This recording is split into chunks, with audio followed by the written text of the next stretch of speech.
สได้พวกแม่พวกคนในบ้านหมกตีได้ไงนี่ខ្ញុំអត់សុខของហារតីដើរចេញមកមើលតំបន់កសិកម្មទីបងប្អូននៅบ้านមកមើលវាស្រែវាស្រូវនៅប្រទេសកូរ៉េម្ដងអញ្ចឹងណាតោះទៅតាមណានវីដេអូខ្ញុំទាំងអស់គ្នាបាទហើយនៅក្នុងអាទិត្យនេះរោងចក្រខ្ញុំឈប់បាន3ថ្ងៃហើយក៏មិនដឹងថាទៅណាក៏សម្ដេចចិត្តថាទៅដើរលេងតាមវាស្រូវវាស្រែម្ដងមើលជើងដើរលេងតាមវាស្រូវវាស្រែអញ្ចឹងវាអត់ស្អីអស់លុយបងប្អូននៅบ้านបើយើងទៅស៊ូវ៉ុនទៅអីនោះគឺវាចំណាយច្រើនណាមួយក៏យើងដល់ថ្ងៃដល់ខែដែរអញ្ចឹងយើងក៏ត្រូវការសន្សំសំចៃតិចអញ្ចឹងណាបងប្អូននៅบ้านហើយការជិះកង់ដើរលេងនេះគឺអត់គោលដៅបងប្អូននៅบ้านមានឲ្យតែមានផ្លូវដល់ជិះទៅតែម្ដងមិនដឹងថាទៅដល់ណាដល់ណីទេបងប្អូននៅบ้านហើយមិនស្វ័យជាមួយខ្ញុំទេឲ្យតែមានផ្លូវទៅមុខខ្ញុំធ្វើការជិះទៅរហូតដល់គោលដៅរបស់យើងគោលដៅរបស់យើងថាទៅមើលវាស្រែវាស្រូវឥឡូវបានមកដល់ហើយបងប្អូននៅบ้านទេសភាពគឺឲ្យអ៊ុយតែម្ដងបងប្អូននៅบ้านធ្វើការទៅមើលវាស្រែវាស្រូវជាមួយខ្ញុំទាំងអស់គ្នាបាទហើយនិយាយវិទេសភាពវិញបាទគឺស្អាតខ្លាំងមែនតែនវាស្រែកូរ៉េគឺតាមភ្លឺគេតែខ្នល់ជាតិបងប្អូននៅบ้านហើយពេលដែលយើងមើលទេសភាពនេះហើយយើងធ្វើការជិះកង់ទៅមើលទេសភាពខាងមុខទេសភាពគឺឲ្យអ៊ុយតែម្ដងបងប្អូននៅบ้าน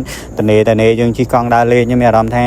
ស្រស់ស្រាយមែនតើបងប្អូននៅบ้านទោះយើងជិះតែឯងក៏ដោយបងប្អូននៅบ้านហើយនៅក្រោយមូលហេតុតែខ្ញុំដើរលេងតែឯងប៉ុន្តែសុបាយគឺខ្ញុំយកទូរស័ព្ទរបស់ខ្ញុំធ្វើជាមិត្តបងប្អូននៅบ้านព្រោះយើងតែពេលដែលយើងធ្វើវីដេអូយើងមិនត្រូវការថតហើយយើងមិនត្រូវការរៀបរាប់ប្រាប់ពុកម៉ែបងប្អូនថានេះគឺជាអ្វីនេះគឺជាអ្វីអញ្ចឹងយើងនិយាយតែឯងទៅធ្វើឲ្យយើងសប្បាយរីករាយមែនតើបងប្អូននៅบ้านហើយអ្នកធ្វើវីដេអូដូចខ្ញុំប្រកាសជាយល់ថាវាបែបណាពេលដែលយើងបញ្ចូលសលេងបែបសុបាយទៅធ្វើឲ្យខ្លួនយើងសុបាយដែរអញ្ចឹងណាហើយវីដេអូខ្ញុំជិះកង់ដើរលេងនៅតំបន់កសិកម្មឥឡូវក៏បានមកដល់ទីបញ្ចប់ហើយពុកម៉ែបងប្អូននៅบ้านជួបគ្នានៅវីដេអូក្រោយទៀត